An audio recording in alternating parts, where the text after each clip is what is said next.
Robots. Since our earliest days, humans have used tools to improve their lives. At first, these tools were simple and handheld, such as knives or hammers, and they were used to perform basic tasks that were necessary for survival. Over time, the tools and the technology for using them became more complicated. First, they were mechanical, then electrical, and finally electronic. One of the most recent developments in tools is the robot.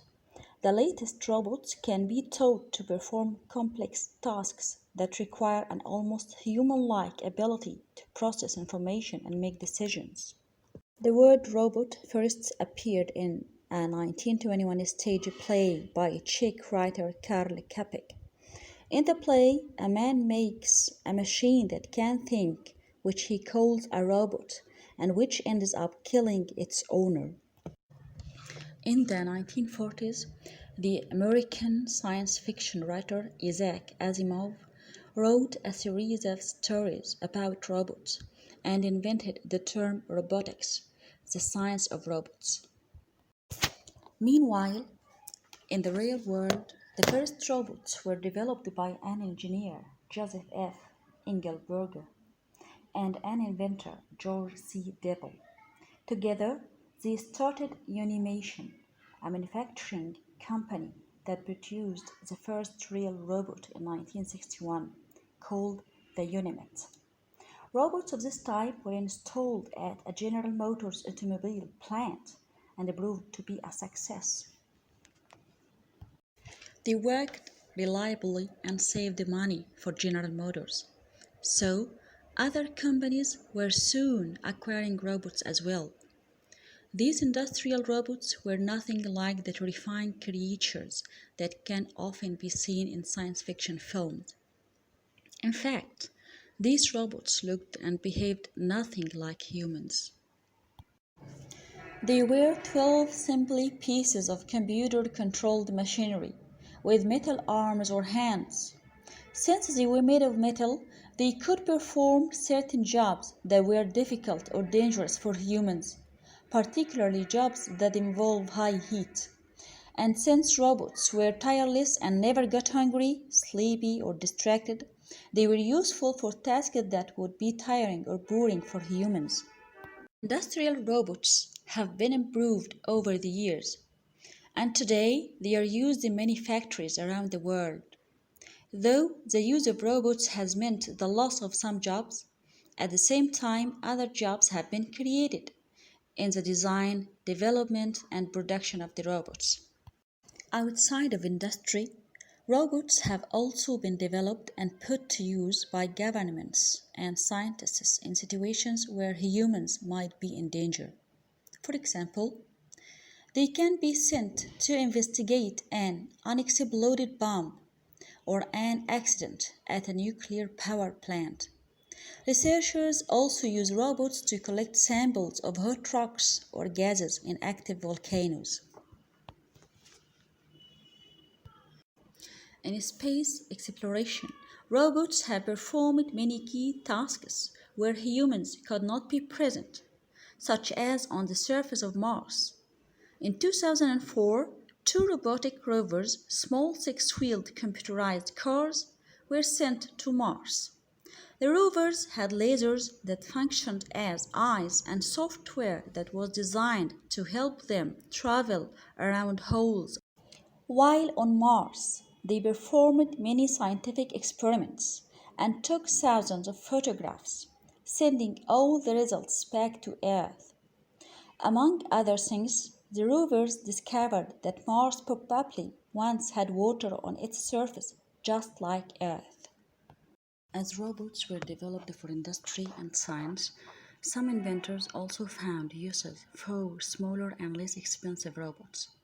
The 13 first of these appeared in the 1980s as an educational tool for learning about computers. Then in the 1990s, further technological improvements led to the invention of robots and robot toys. The most famous of these was AIPO, a robotic dog produced by ثانيه, It could run around the room and chase a pole like a real dog. However, in spite of great enthusiasm for AIPO, when it first appeared, it was too expensive, $2,000, to be successful in the long run. Inventors have been more successful with robots that can help with housework. The Roomba, for example, is a robotic vacuum cleaner made of lightweight plastic. It is low and round, with wheels. Before it begins cleaning a room, Roomba first moves all around it to learn about the shape of the room and the furniture. Then it starts vacuuming, avoiding the walls and furniture. When it begins to run out of power, it returns to a base to recharge. It does all of this without any human direction, with a price tag of only about $200. The Roomba has sold well. About 2 million Roombas were sold in its first 4 years. The same company that makes Roomba has now developed a floor washing robot called the Scuba.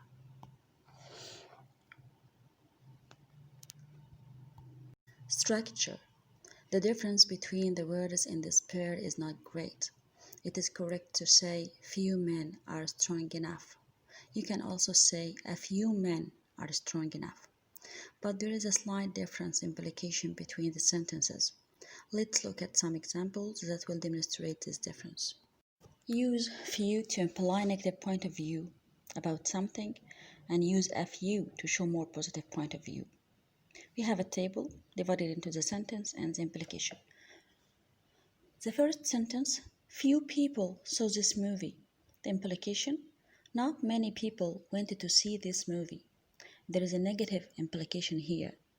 Next sentence, a few people saw this movie. Implication, some people saw this movie but not a lot. The implication here is more positive. Third sentence, few students understood him. He was hard to understand. There is a negative implication here. Last sentence, a few students understood him. Some of the students did not understand him, and the others did understand him. The implication is more positive. Fewer and less. Many people misuse these two words, but their usage is quite simple. Use fewer to modify plural nouns, and use less to modify singular nouns, and often collective. Fewer is a comparative of few, and less is a comparative of little, and here are some examples. Examples of using fewer and less. Plural nouns, we say, I have fewer books. We need fewer jobs to do. Fewer and fewer friends came to visit. Examples for using them for singular nouns. I have less money. She has less time than usual. Mom has less and less patience with him. Now let's compare the positive and comparative forms of these words, fewer and less. Positive, he has few ideas. February has few days. I have little time. She has little pain. Singular nouns, he has fewer ideas than you. February has fewer days than March. I have less time now than a year ago. She has less pain today than yesterday. University of Cambridge ESOL examinations. Functions. What is a function? A function is a reason why we communicate. Every time we speak or write, we do so for a purpose or function. Here are some examples of functions: apologizing, greeting, advising. Key concepts. We have a table divided into context, exponent in speech marks, function. The context. A boy wants to go to the cinema with his friend tonight. The exponent. The boy says to his friend, let's go to the cinema tonight. Function, suggesting, making a suggestion about going to the cinema. A girl meets some people for the first time. She wants to get to know them. The girl says to the group, hello, my name is Emilia, introducing herself. A customer doesn't understand what a shop assistant has just said. The customer says to the shop assistant, "Sorry, what do you mean?" Asking for clarification, i.e., asking someone to explain something. A girl writes a letter to a relative thanking her for a birthday present. The girl writes, "Thank you so much for my lovely." Thanking someone for a present. Exponent. What is an exponent? It is the language we use to express a function. The pieces of direct speech in the middle column in the table above are all examples of exponent. In the third column, the functions are underlined. You can see from the table that we use the ing forms of verbs. For example, suggesting, asking. To name functions. The words after the function in the third column are not the function. They are the specific topics that the functions refer to in these contexts.